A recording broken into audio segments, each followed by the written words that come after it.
Hello, this is David with Stupid Things People Do and what we can learn from them. Continuing our series on retaliation, I'd like a minute to talk to you about policies. And to do that, let's return to my favorite stupid things this year, surprise birthday parties. Some of you may remember Barry Borak and how he had an anxiety disorder. And you may remember that he worked in a very friendly and understanding work environment who realized the best way to deal with an anxiety disorder is the same way you deal with any disorder: exposure therapy. I mean, it works for peanut allergies and heavy metals, so why wouldn't it work for parties? A quick note from the attorneys, exposure therapy does not work for peanut allergies, and it certainly doesn't work for heavy metals or surprise parties. This isn't a matter of building resistances to iocane powder. This is real life. Anyway, obviously surprising people who are prone to panic attacks is kind of a jerk move. And you may remember that the way that incident played out was that Barry Borak got surprised, had a panic attack, got told he was a joy-stealing little girl, had another panic attack, and then got fired. So other than the proverbial don't be a jerk, what else could Gravity Diagnostics have done to protect their employee from retaliation? The answer is paperwork. Paperwork can protect you from all kinds of things. Enough of it can even stop bullets. Though in this case, we're really only talking about one item in particular, a whistleblower policy. What is this, the NSA? Why would we need a whistleblower policy? It's almost like you want people to report. Well, to answer the hypothetical viewer that I like to argue with for narrative effect, you're right. This isn't the NSA. But whistleblowing isn't just for Edward Snowden telling on Big Brother.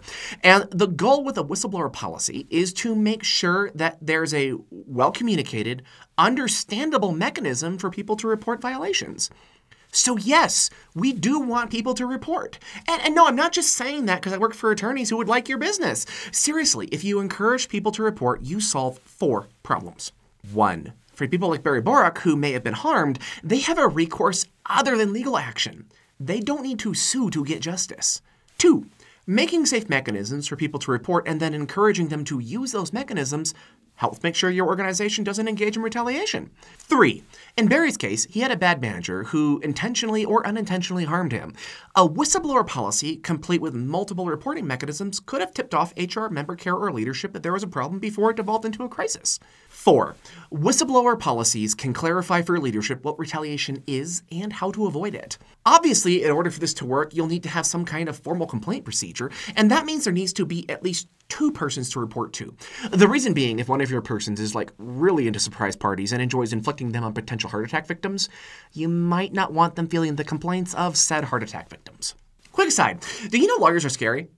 I know lawyers are scary. I work with them every day. You should not have an attorney be that someone to report to. And not only would that just be wildly expensive, you could actually end up intimidating people into not reporting to begin with. But we have an attorney and retainer, you may say. And great! They can help you design a good reporting mechanism, an anti-retaliation policy, and a whistleblowing policy. But the day-to-day running of those mechanisms can be left to someone who's a little bit less scary and a little bit less expensive. Thanks for tuning in. I hope you're enjoying it.